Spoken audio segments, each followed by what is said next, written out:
Так звучит на языке вайнахов слово «башня».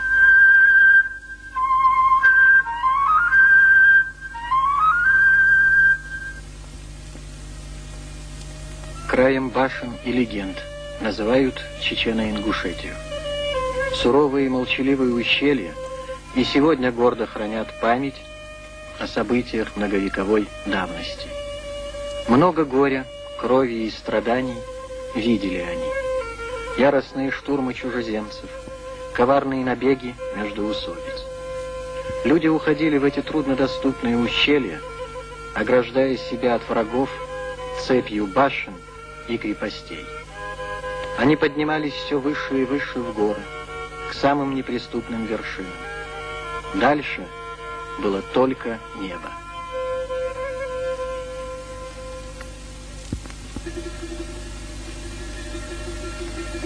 Джайрахское ущелье. В средние века здесь возник один из самых интересных башенных комплексов – Эрзи, что значит в переводе на русский «орел». Аул Эрзи и впрямь был недоступен, как орлиное гнездо. Взять его штурмом было невозможно.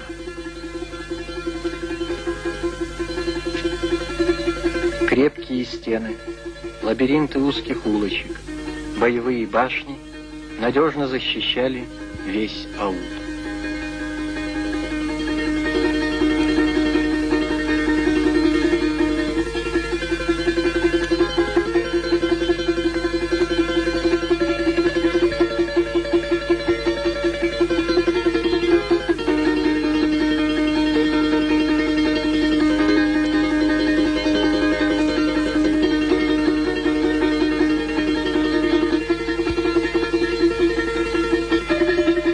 Рядом с аулом погребальные склепы, усыпальницы.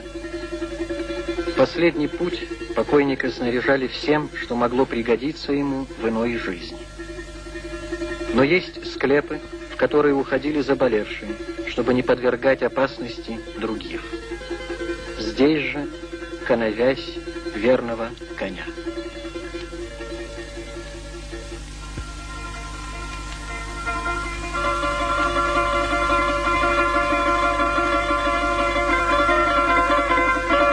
Аул Ний – еще один памятник средневекового зодчества. В этих башнях нет ничего лишнего. Все продумано до мелочей. Из бойниц одной башни должна быть обязательно видна вторая, из второй – третья. Только так можно было предупредить о надвигающейся опасности. Чем богаче был род, тем выше башня, тем она неприступнее.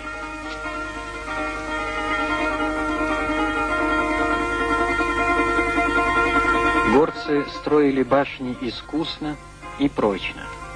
В глубокой тайне хранились строительные секреты, состав раствора.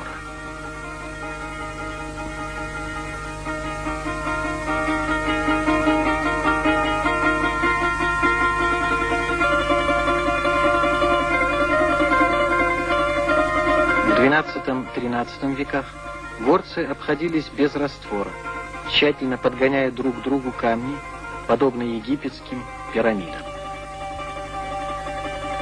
Иногда безвестные зодчие оставляли на камнях петроглиф, символы поклонения языческим богам.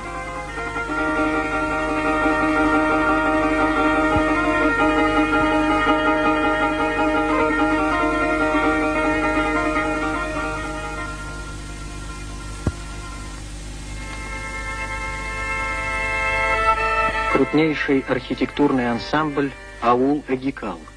Он находится в самом сердце страны башен.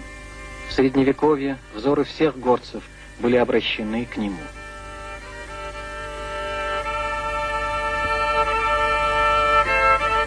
Здесь собирались старейшины для решения главных культово-правовых вопросов.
Проходили века. Одна религия сменяла другую. Это отразилось и в архитектуре.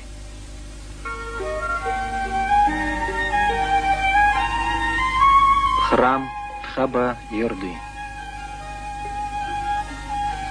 До сих пор сохранились каменные статуи с изображением святых. Появился новый элемент в оформлении – орнамент на карнизе.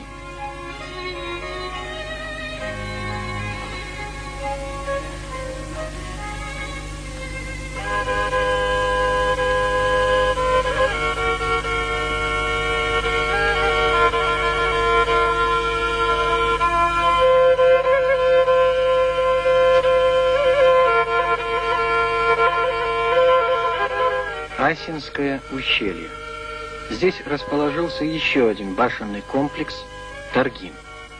Он был форпостом, первым боевым укреплением, стоявшим на пути врагов.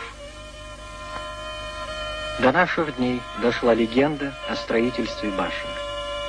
Трижды землю поили молоком, трижды срывали грунт, и только когда земля отказалась пить, положили первые камни.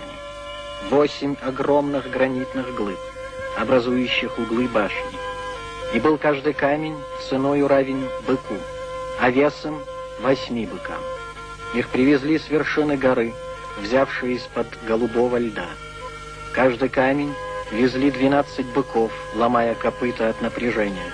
Каждый камень тесали 12 дней 4 каменотеса. И стальные тесла крошились у них, будто сделанные из липы.